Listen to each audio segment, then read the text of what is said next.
तोंडलीत जलसंधारण बंधाऱ्याच्या कामात मोठा घोळ, व्हायब्रेटर न वापरता निकृष्ट काम, सोबतीला थेट वीज चोरी, ठेकेदाराच्या मनमानीवर महावितरण, एमएसईबी आणि जलसंधारण विभाग काय कार्यवाही करणार?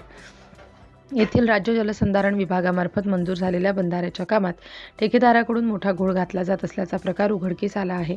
बंधाऱ्याचे काँक्रिटीकरण करताना अत्यंत आवश्यक असणाऱ्या व्हायब्रेटरचा अजिबात वापर न करता अत्यंत निकृष्ट दर्जाचे काम रेटले जात आहे. धक्कादायक बाब म्हणजे याच कामावर कोणतीही अधिकृत परवानगी न घेता थेट महावितरणच्या एमएसईबी विजेची उघडपणे चोरी केली जात आहे. या दुहेरी गैरप्रकारामुळे तोंडली परिसरातील ग्रामस्थांमध्ये तीव्र संताप व्यक्त होत आहे. तांत्रिक निकष धाब्यावर, व्हायब्रेटर गायब. मिळालेल्या माहितीनुसार तोंडलीजवळील या जलसंधारण बंधाऱ्यासाठी शासनाचा लाखो रुपयांचा निधी मंजूर झाला. बंधारा मजबूत व्हावा यासाठी काँक्रीट टाकताना तांत्रिक नियमानुसार व्हायब्रेटरचा वापर करणे बंधनकारक असते, जेणेकरून काँक्रीटमधील हवेचे बुडबुडे निघून जातात आणि मजबूत होते.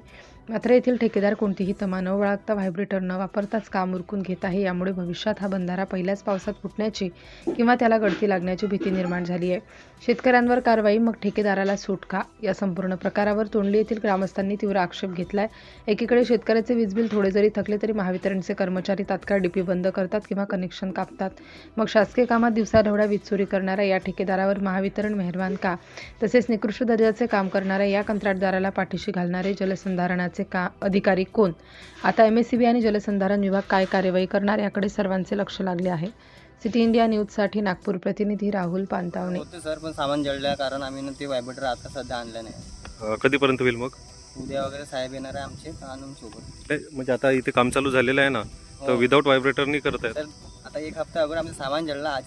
कालच काम चालू झालं आमच्या व्हायब्रेटर नाही की बॉडी वॉल, त्याच्या कारणानं.